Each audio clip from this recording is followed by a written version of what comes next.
Good evening and salutations, my GH fans. Alright, let's talk about Sam and Dante for a hot minute because, I swear, every time with Sam, I feel like I'm repeating myself. I am really trying to say different things to describe this character, doing saying some of the questionable things that she says. I really do try my best to be fair. So she's kind of maxing me out here, but Dante tells her that he changed his mind on resigning. Talking to Anna, talking the reason why the badge and how it has a certain level of protection from having Sonny ask him to do things that would compromise him.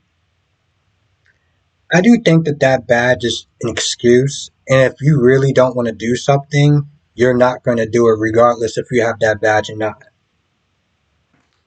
So I think it was just more Anna trying to convince Dante, because he's a good cop, to stay on the force.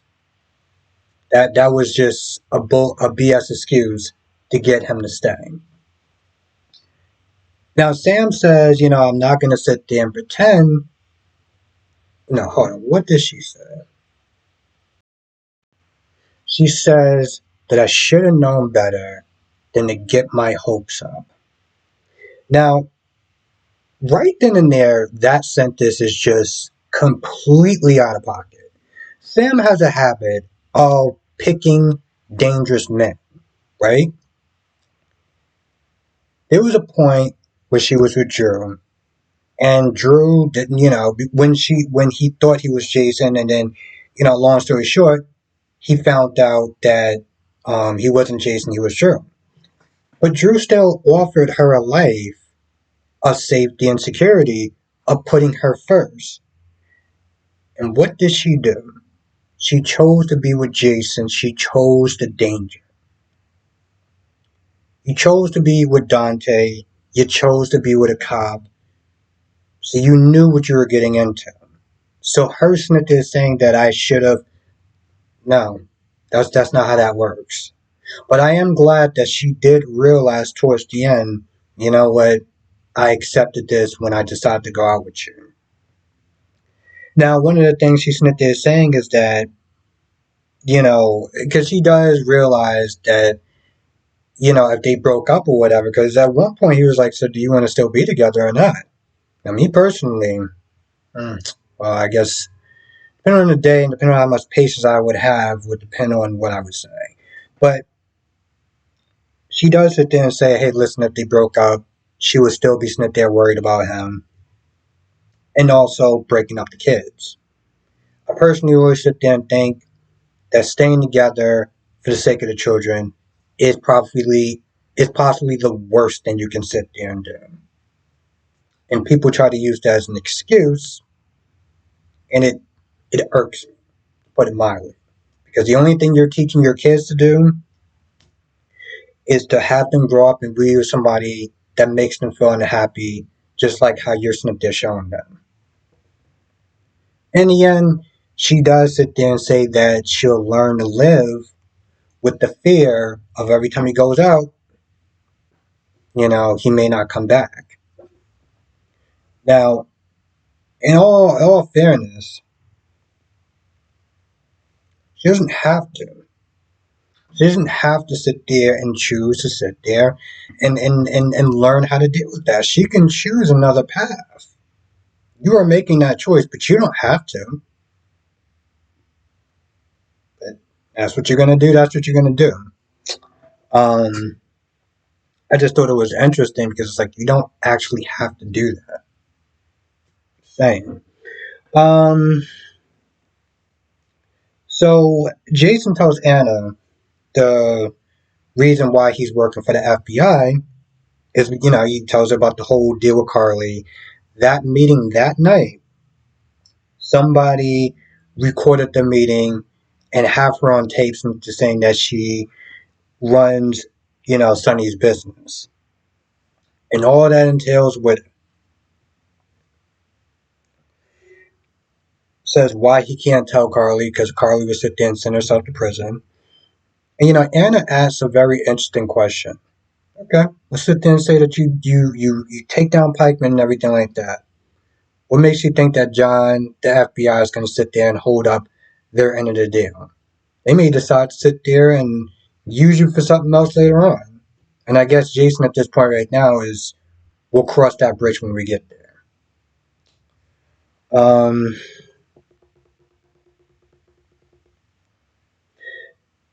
Now, it's always a good time to sit there and see Mr. Brennan. I like his accent. I think his accent is pretty cool.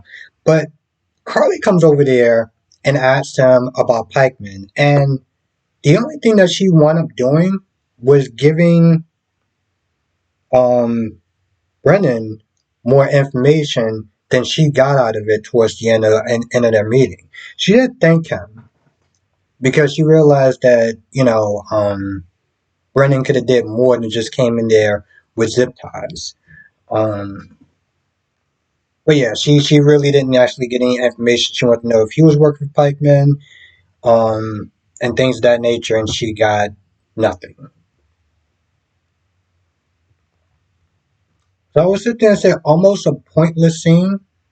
Almost. I mean, it's the only reason wrong. It's good to see those two, but I don't really.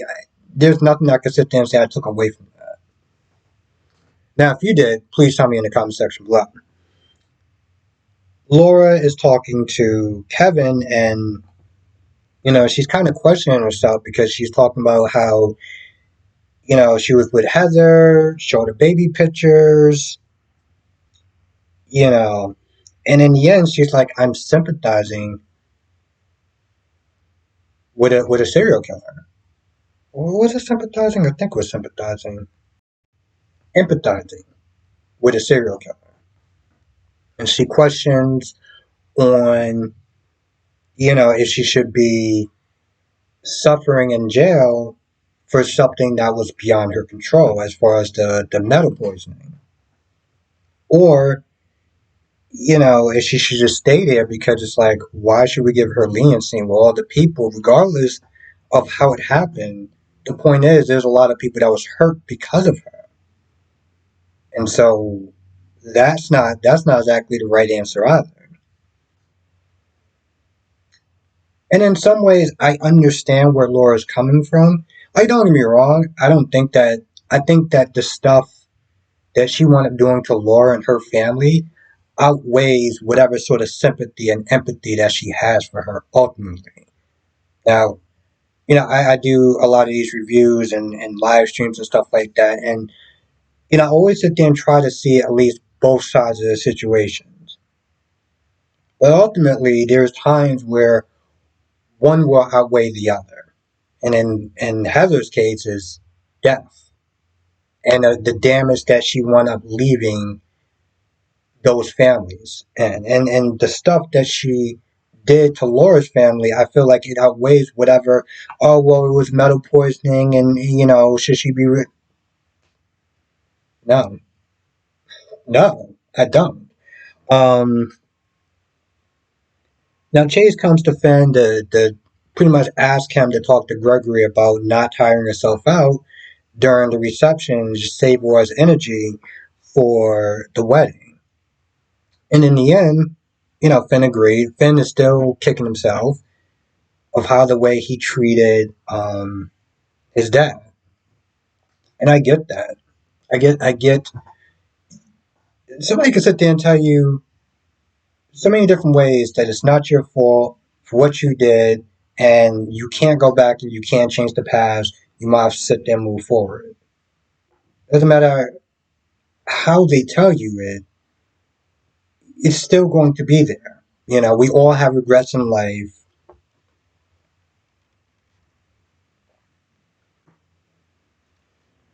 For me, it is always the good outweighs the bad. And I try to always look at the good to push out whatever negative regrets that I wind up having. But I understand where Finn is coming from, because what Finn did with this anger was just foul on another level. Of course, what Jackie did was also foul on so many levels. So it's just an effed up situation. Um, and Brooklyn and Lois are talking about, I don't even know, shopping or something, or gifts for Chase's family. And they see John, and Brooklyn is still pissed off at what John did. Lois remembers him from when he was Jagged, right? So they go over there to introduce himself, and Brooklyn just comes in with all sorts of attitude and everything like that, right?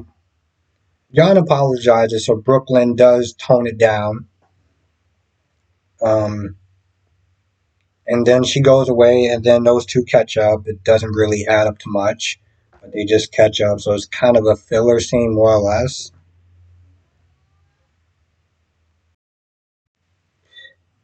One other thing I did forget to sit there and say, I mean, there's probably a lot more, but when Anna and Jason are talking, they're also talking about Valentine, and Jason being like, "Listen, I'm not giving them any more information than what they already have." Speaking of Valentine, he does come and talk to Laura, gives her updates about Charlotte and everything like that, and talk about he gets to sit there and see her more because his business allows him to see her more and all that other stuff. I mean, I kind of was just like, Valentine, you wasn't really necessary in this episode, but they had to sit there and find a way to fill up 32 something minutes. So, and I'm pretty sure it's a contract that he needs to fulfill. So here we are. Um,